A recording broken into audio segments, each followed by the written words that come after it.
Armada militer skala besar Amerika Serikat menuju Iran.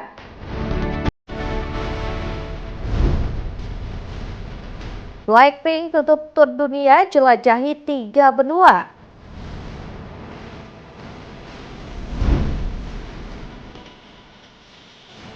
Namibia diselimuti landscape ekstrim burung tertua di dunia.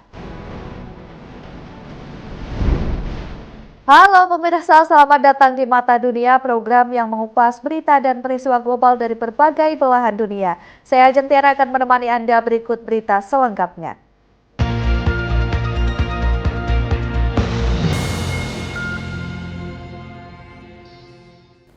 Kita awali dengan informasi yang pertama, pemirsa. Presiden Amerika Serikat Donald Trump mengerahkan armada skala besar ke Iran. Jumlah armada dipimpin kapal induk USS Abraham Lincoln lebih besar dari misi militer ke Venezuela. Presiden Amerika Serikat Donald Trump mengumumkan armada militer Amerika Serikat skala besar bergerak menuju Iran. Armada dipimpin kapal induk USS Abraham Lincoln siap menjalankan misi dengan kekuatan penuh dan tujuan yang jelas jika diperlukan. Trump memperingatkan serangan Amerika Serikat terhadap Iran akan jauh lebih buruk dibandingkan serangan sebelumnya. Sebelumnya negeri Paman Sam ini menyerang fasilitas Iran pada Juni 2025. Trump menerangkan armada tersebut lebih besar dibandingkan pengerahan militer Amerika Serikat ke Venezuela sebelumnya dan dipimpin oleh kapal induk Abraham Lincoln. Armada siap menjalankan misi secara cepat termasuk dengan kekerasan apabila diperlukan. Trump menekankan Teheran agar segera membuka jalur negosiasi dan menyepakati kesepakatan yang menghentikan ambisi kepemilikan senjata nuklir. Trump mengingatkan Iran sebelumnya telah diberi kesempatan untuk mencapai kesepakatan, tetapi kesempatan itu tidak dimanfaatkan. Dilaporkan Wall Street Journal, dua sekutu Amerika Serikat di Teluk Arab Saudi dan Uni Emirat Arab secara tegas menyatakan tidak akan membantu Washington jika menyerang Iran. Pada Selasa, 27 Januari 2026, Arab Saudi melarang penggunaan wilayah udara maupun teritorial untuk serangan Amerika Serikat ke Iran. Pernyataan serupa dikeluarkan Kementerian Luar Negeri US sehari sebelumnya. Keputusan dua negara teluk ini dianggap sebagai kemunduran kebijakan luar negeri bagi Trump dan merugikan Amerika Serikat. Selanjutnya, dua sekutu utama Amerika Serikat di Teluk yaitu Arab Saudi dan Uni Emirat Arab atau UEA secara tegas tidak akan membantu Washington jika menyerang Iran. Sikap ini menjadi hambatan diplomatik pemerintahan Presiden Amerika Serikat Donald Trump. Saat ini Trump sedang mempertimbangkan opsi militer sebagai respons atas tindakan keras Teheran terhadap para pengunjuk rasa di Iran.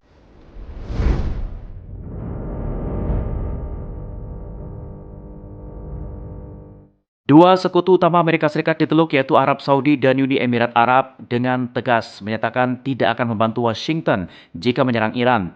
Pada Selasa 27 Januari 2026, Arab Saudi melarang penggunaan wilayah udara maupun teritorial untuk Amerika Serikat menyerang Iran. Dilansir dari Wall Street Journal, pernyataan serupa dikeluarkan Kementerian Luar Negeri Uni Emirat Arab sehari sebelumnya. Putra mahkota Arab Saudi, Pangeran Muhammad bin Salman menyampaikan posisi tersebut disampaikan secara langsung melalui telepon kepada Presiden Iran, Masoud Pezeshkian. Saat ini, Washington berupaya meningkatkan tekanan agar Teheran menghentikan pengayaan uranium dan mengakhiri penindasan terhadap demonstran. Keputusan Arab Saudi atau Uni Emirat Arab dianggap sebagai kemunduran kebijakan luar negeri bagi Trump.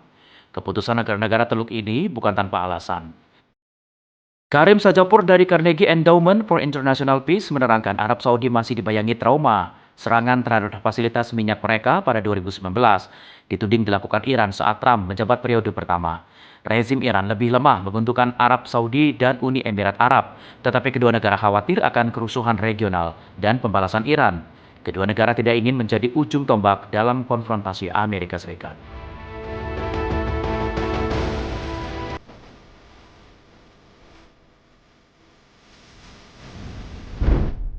Beralih ke kabar lain pemirsa, gelombang panas ekstrim melanda Tenggara Australia, membawa suhu melebihi 45 derajat Celcius di Melbourne. Kondisi ini menjadi hari terpanas dalam 17 tahun. Panas ekstrim memperburuk resiko kebakaran hutan, memaksa evakuasi warga dan mengganggu kegiatan masyarakat sehari-hari di seluruh wilayah terdampak.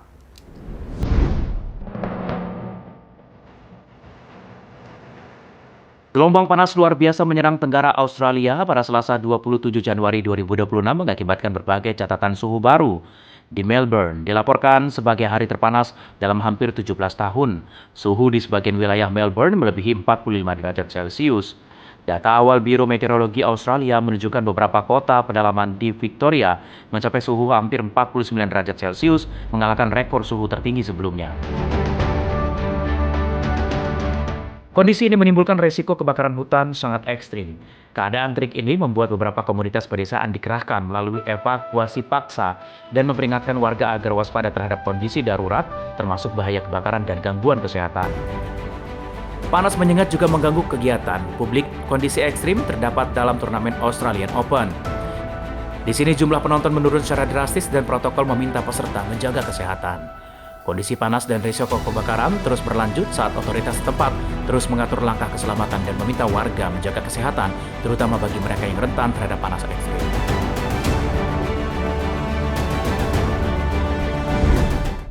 Pemirsa, ancaman kenaikan tarif Donald Trump sudah dicabut, tapi ketegangan antara para pemimpin Eropa dan pemerintah Amerika Serikat masih tinggi.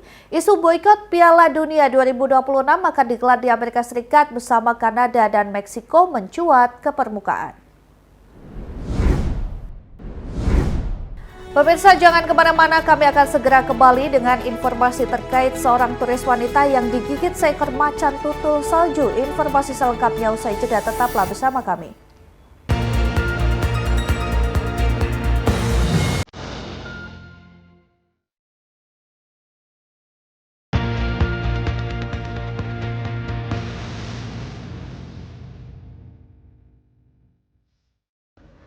Terima kasih Anda masih bersama kami. Pemirsa, di Cina, seorang turis wanita digigit seekor macan tutul salju setelah mendekati hewan liar tersebut demi bisa selfie.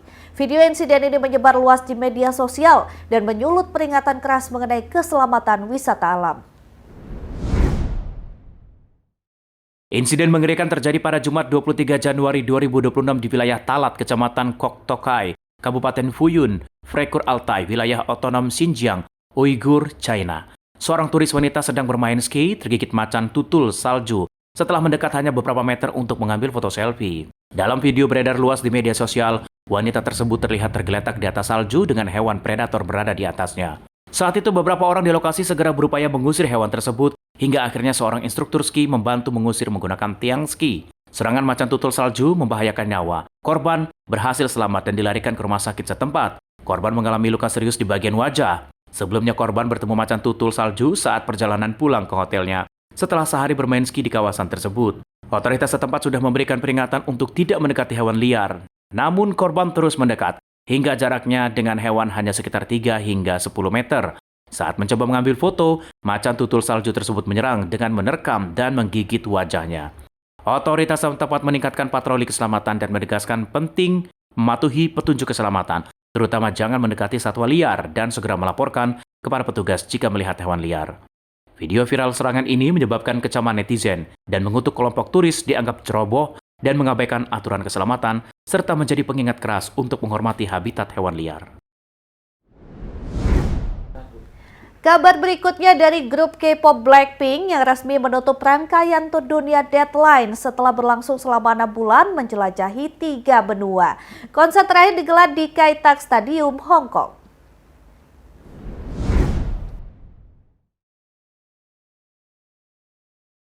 Grup K-pop Blackpink resmi menutup rangkaian tur dunia Deadline atau World Tour Global People setelah berlangsung selama 6 bulan. Show terakhir Blackpink ini digelar Minggu 26 Januari 2026 di Kai Tak Stadium Hong Kong setelah 6 bulan berjalan. Informasi penutupan tur dunia Deadline ini disampaikan melalui akun media dan radio pop culture 884 Global Radio serta dari akun resmi Blackpink. Konser terakhir ini menjadi puncak rangkaian tur stadion pertama dalam karir Blackpink. Tur dunia Blackpink menjadi salah satu tur tersukses dengan mencatatkan lebih dari 2 juta penonton dari 81 pertunjukan di 3 benua, yaitu Asia, Eropa, dan Amerika termasuk Indonesia. Pencapaian ini menjadikannya salah satu tur K-pop paling sukses sepanjang sejarah. Indonesia juga menjadi salah satu negara disinggahi dalam tur Deadline. Konser Blackpink di Indonesia mendapat antusiasme tinggi dari para Blink. Penutupan tur Deadline di Hong Kong menandai sejarah baru bagi Blackpink sebagai grup perempuan K-pop dengan tur stadion global. Blackpink kembali menegaskan posisinya sebagai grup dunia dengan pengaruh besar. Ya, kita beralih ke Eropa. Pemirsa, sebuah band berbasis di Belanda menarik perhatian publik melalui racikan musik bernuansa Nusantara. Mereka adalah Nusantara Beat yang menggabungkan irama tradisional Indonesia dengan psychedelic groove dan funk modern. Kehadirannya mampu menghadirkan Indonesia di panggung Eropa.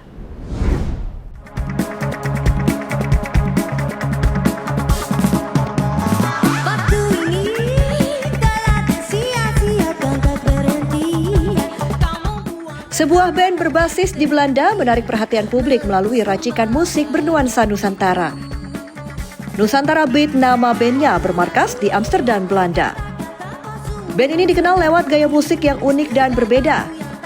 Band ini aktif manggung di berbagai kota Eropa dengan lirik dan referensi musik kental nuansa Indonesia.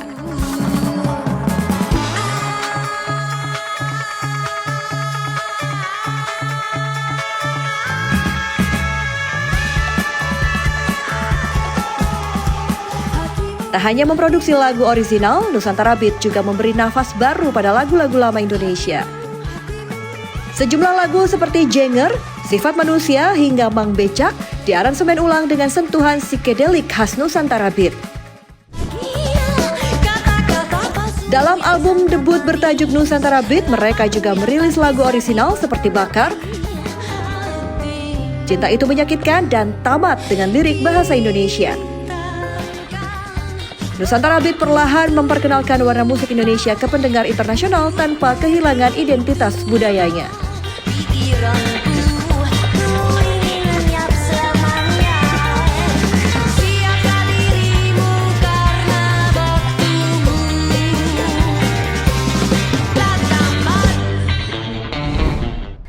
Kali ini saya ingin mengajak Anda melihat Hainan, tempat wisata happening di Cina. Hainan, pulau sering dijuluki sebagai Hawaii-nya Timur karena alam tropisnya. Bahkan bisa jadi tempat transit umroh. Seperti apa keindahan Hainan? Berikut informasinya untuk Anda.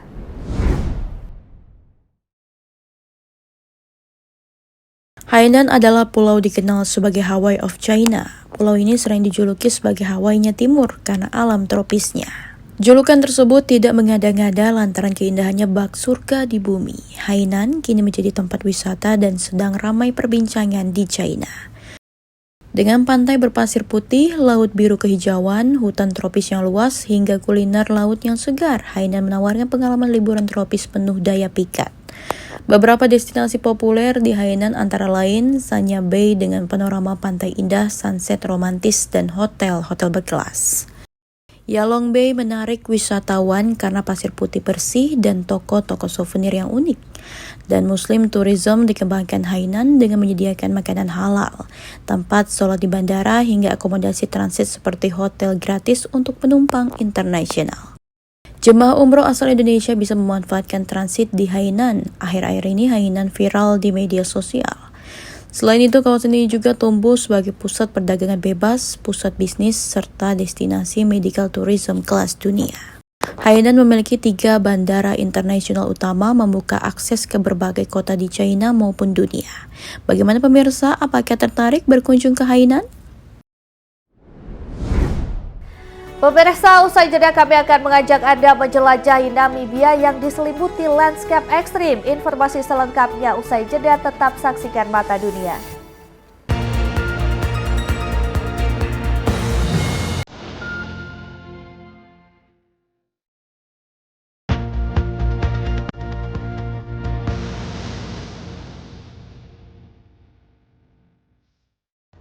Anda kembali menyaksikan Mata Dunia. Pemirsa, Namibia, sebuah negara di barat daya benua Afrika. Di sini terhampar sebuah negeri dengan landscape ekstrim, gurun tertua di dunia, kota pantai bercita rasa Eropa, hingga hutan pohon purba bertahan di tengah iklim paling kering. Tidak hanya menyimpan keindahan alam, tetapi juga kisah manusia, budaya, dan sejarah terpatri di pasir waktu. Seperti apa keunikan Namibia? Berikut tayangannya untuk Anda. Selamat datang di Namibia. Terletak di wilayah barat daya Afrika, berbatasan langsung dengan Samudra Atlantik di sebelah barat, serta Angola, Zambia, Botswana, dan Afrika Selatan di daratan Afrika. Negara ini dikenal sebagai salah satu wilayah paling kering di dunia, dengan Gurun Namib yang membentang sepanjang pesisir dan Gurun Kalahari di bagian timur.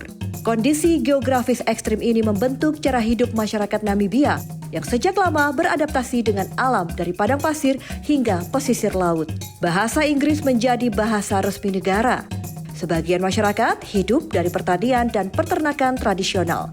Sementara sektor pariwisata dan pertambangan menjadi tulang punggung ekonomi modern Namibia.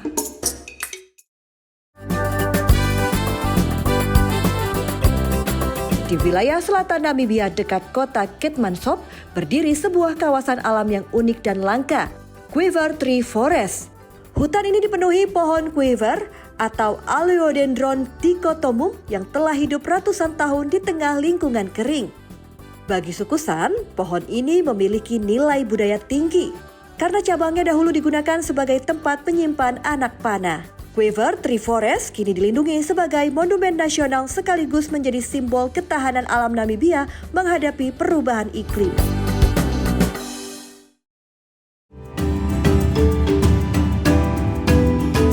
Bergerak ke pesisir barat, kita tiba di Swakopmund, sebuah kota pantai yang berdiri di antara Samudra Atlantik dan Gurun Namib.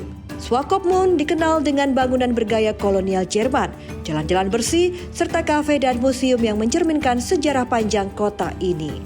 Selain menjadi pusat wisata, Swakopmund juga mencerminkan kontras sosial, di mana kehidupan modern berdampingan dengan kawasan permukiman masyarakat berpenghasilan rendah.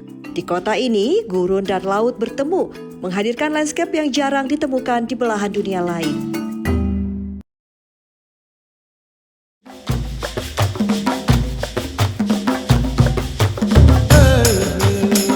Jauh dari pesisir selatan Namibia terdapat Keetmanshoop, sebuah kota hantu yang perlahan ditelan pasir Gunung Namib. Pada awal abad ke-20, Keetmanshoop pernah menjadi kota tambang berlian yang sangat makmur, lengkap dengan rumah sakit, teater, sekolah hingga jalur tram. Namun ketika cadangan berlian menipis, penduduk meninggalkan kota ini, membiarkan alam mengambil kembali ruang yang pernah dikuasai manusia. Kini, Keetmanshoop menjadi saksi bisu tentang kejayaan, keserakahan, dan kefanaan peradaban.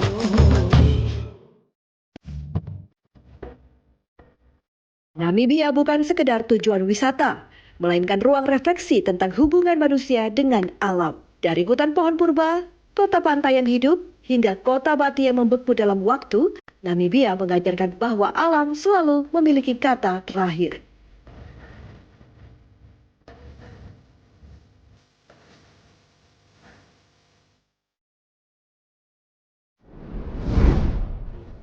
Informasi selanjutnya, seorang seniman otodidak asal Kamboja menekuni seni lukis block print hingga bisa menggelar sejumlah pameran di Amerika Serikat. Seni ini dijalani lantaran ingin melepas stereotip atau cap buruk bahwa penyandang disabilitas bergantung belas kasihan orang lain. Kini ia membantu seniman difabel lain mengembangkan dan memasarkan produk.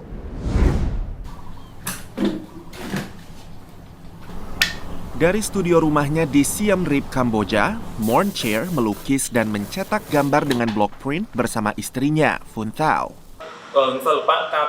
My talent in art, as I remember, began when I was a young boy drawing in the soil. I didn't dream of being an artist when I grew up. But after the accident, when I became disabled, I started to learn art skills from a local NGO, Epic Art. 12 tahun lalu, Morn mengalami luka bakar dalam kecelakaan listrik di lokasi pembangunan suatu gedung. Akibatnya, kedua lengan bawahnya diamputasi.